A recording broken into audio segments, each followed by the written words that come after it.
The police training school was reopened in June of this year with 15 recruits to be trained as police officers. On December 17th, all 15 of those recruits graduated and are now the latest members of the Royal Turks and Caicos Islands Police Force. Proud relatives and members of the community turned out in full support for the new officers. Training Commandant Assistant Superintendent Wayne Jones, addressing the audience, expressed how proud the day meant to him. Parents, on the day of the reopening of the police training school, I told you that you have handed over your charges to the Royal Turks and Caicos Islands Police Force Training School for 6 months.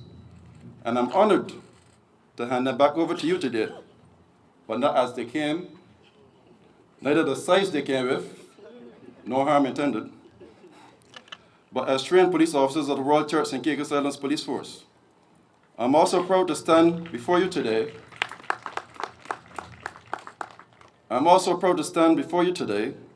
and not only tell you that all 15 made it through the 6 months of rigorous training, but to also tell you that all 15 of them were successful.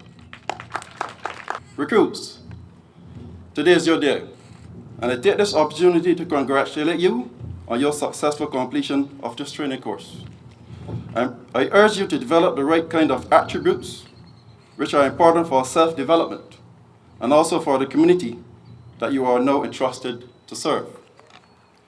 We have supplied you with the knowledge and the necessary skills over the past 6 months, and it is now for you to take the knowledge and skills that you were taught and apply them wisely as you venture into your chosen career as law enforcement officers.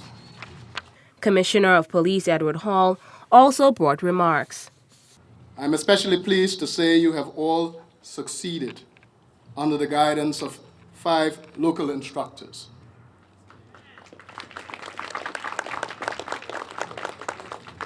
It is not always easy to start a program for the first time without major pitfalls.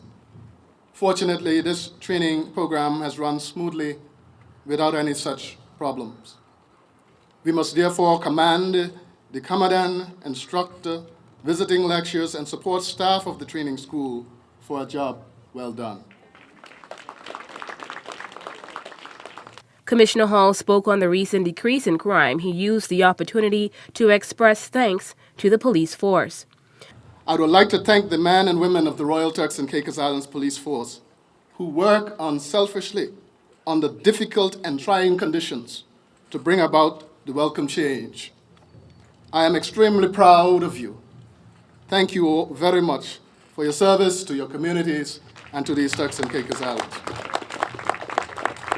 Special invited guest Edison Greenslade, Commissioner of the Royal Bahamas Police Force, was the featured speaker at the graduation ceremony.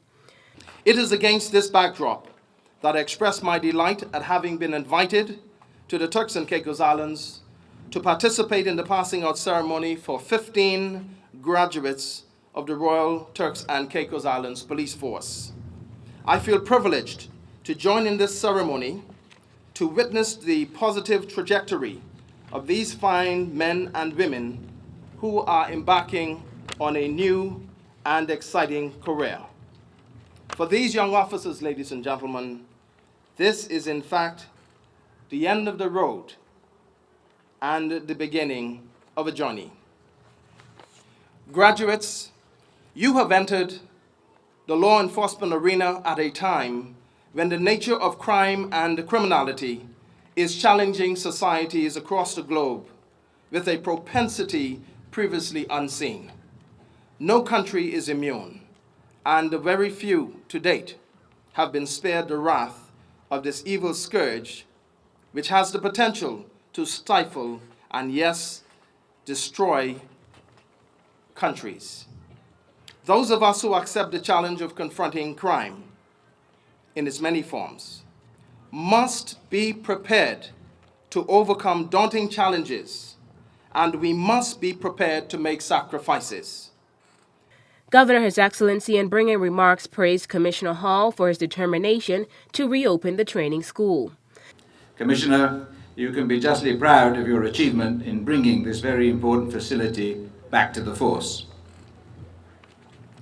I know that this occasion will give the Commissioner a good deal of personal satisfaction, He has long been a staunch advocate and champion of the need for a dedicated training facility for the future officers of the police force, and it is through his vision and determination that we are here today. There was also the presentations of awards for the top performing recruits. Most disciplined, the Best at Physical Training Awards went to Benjamin Ewing. The Best at Drills Awards, Cameron Landy. Best at Military Subject and the Military Subjects in Training and Shooting Awards went to Mario Smith. The Commandant's Award and Baton of Honor went to William Lightbourne. Congratulations, officers. For WIV4 News, I'm Takara Bain.